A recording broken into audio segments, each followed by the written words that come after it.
Hello, my name is Kay, and this is a new series thing of mystery days. It totally works because, K days, D-A-Z. I know it's stupid. I'm being an idiot sandwich. It's fine. We're all fine here.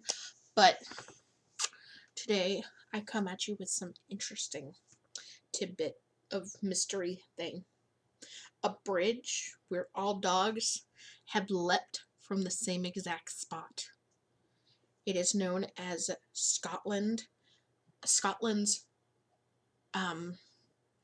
dog suicide bridge, which is weird.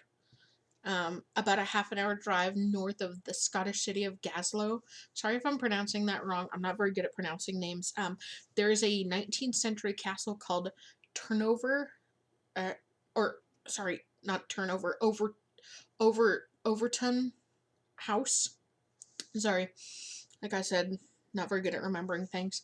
In the 160 years it has been around, the estate has served as a movie set, a maternity hospital, and a place of recovery for Allied soldiers during World War II.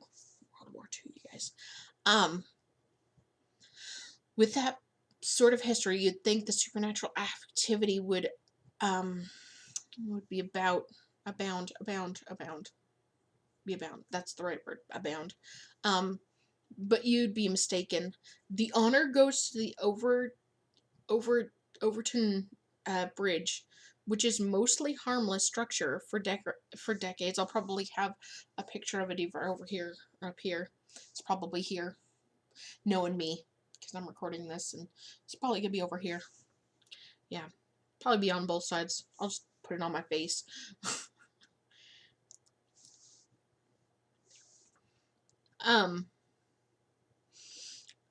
Where was I? For decades after it was built in 1895. Yeah, it was built in 1895. Sorry, I'm losing myself here, you guys. I'm not very good at this. I need to rehearse myself, and I'm never good at rehearsing because I can't even remember anything myself as it is. As you guys know, my head is a Fruit Loop Cheerio, easily crushed. I don't have memory. It's a goldfish cracker. Anyways, in 1950s, though people started calling it the Bridge of Death, that's because dogs had started leaping off the bridge to their deaths, apparently without reason. 50 dogs have died after making the jump in the past 50 years. During that period, another 600 dogs have leapt and survived. They must have been in pretty bad shape if they survived that. That that's crazy. Where was I? Oh yeah, they survived. That's a rate of one kamikaze pooch a month. That's crazy though. Oh my gosh.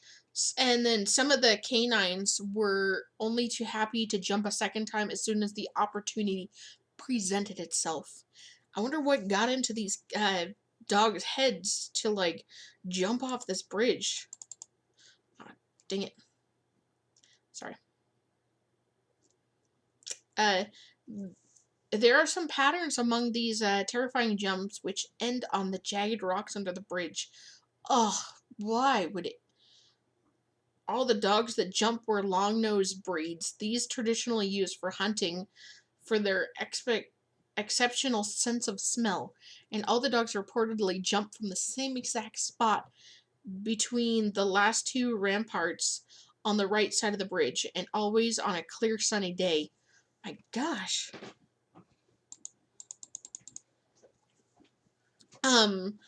Anyone who has ever owned a dog would probably say no. That canine specialist David Sands supported the intuition. Sands tells the UK's Animal Behavioural Clinic that it is impossible for a dog to premeditate its own death. So I wonder if it's like some sort of paranormal thing going on there. He adds that another animal close to death will seek out quieter place to spend their final moments.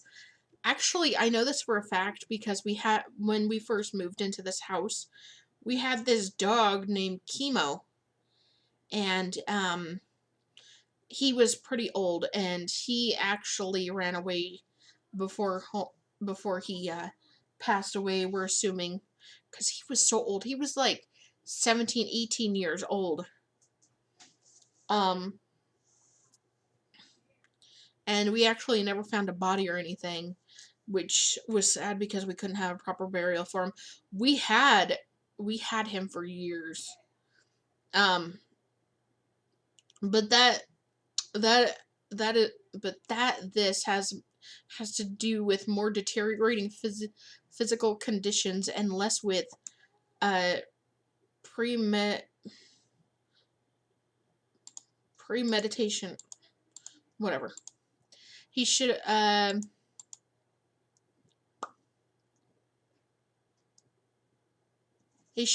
he should know he traveled to Scotland and led a surviving dog down the overturn bridge. I think that's overturn bridge. Hold on, you guys. Just un momento. Sorry. Okay, so Sands brought Hendrix, a 19-year-old dog that survived a leap from the bridge, along with him.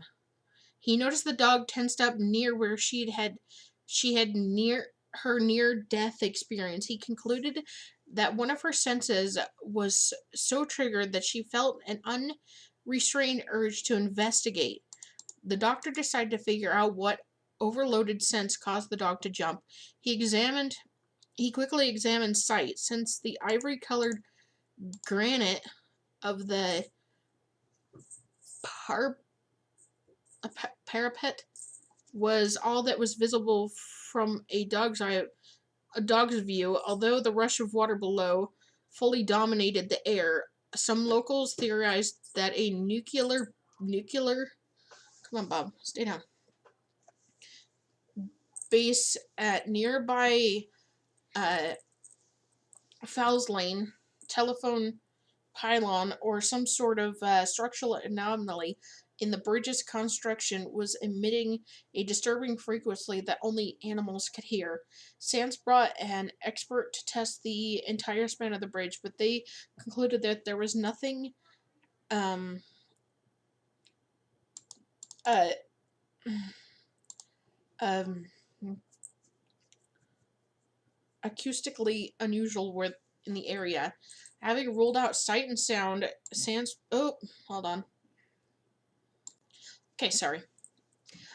Having ruled out sight and sound, Sands predicted that the strong scent was overstimulating the dog and causing them to climb over the wall. Sands realized that there was a concentrated grouping of nests of squirrel, mice, and mink underneath overturned bridge. What, Bob? A narrowing down which of these may have most appealing to dogs.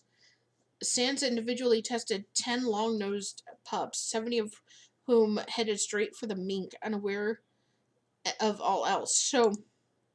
So I guess they think that the reason why these dogs jumped the bridge is because they were trying to go after these little tiny animals? Huh. The smell of mink is super strong, musty, and utterly irresistible to dogs. If you've ever been within 20 feet of a ferret, you'll be familiar with this particular stench. It is also by far the most likely explanation for the canine suicide in Overturn Bridge. Hey, hey, hey. No, no, no. No. Stay down. At Overturn Bridge. I am sorry if I am mispronouncing these words. Not only would that explain the consistency in weather on the days they jump, since scents are strongest on dry days, but the timeline is consistent. The doggy death date back to the time when the mink was first introduced in the area, sometime in the 1950s. So, they think that the mink are the reason why these dogs have jumped to their deaths. That's crazy. I mean, I don't know. I guess they were the long nose that are most used for hunting, so they could be quite sensitive to this. What do you think? Like, do you think the dogs actually jump because of these little tiny rodent animals? Or do you think they jump because of some other reason? Was it paranormal? Hmm. Was it due to these little tiny animals? Hmm. Okay, you guys. I would like to thank you for liking, commenting, and subscribing. Also, remember to turn on your notification bell once to know when I upload next, and I will do a lot more if you said they're fine. I'll find more stories and stuff. I was actually looking for a different one, but I found this one instead, and I thought it'd be good to do. Alright, you guys. Thank you for subscribing. Thank you for being a subscriber. And, thank you to all those new subscribers. I love you guys. Bye.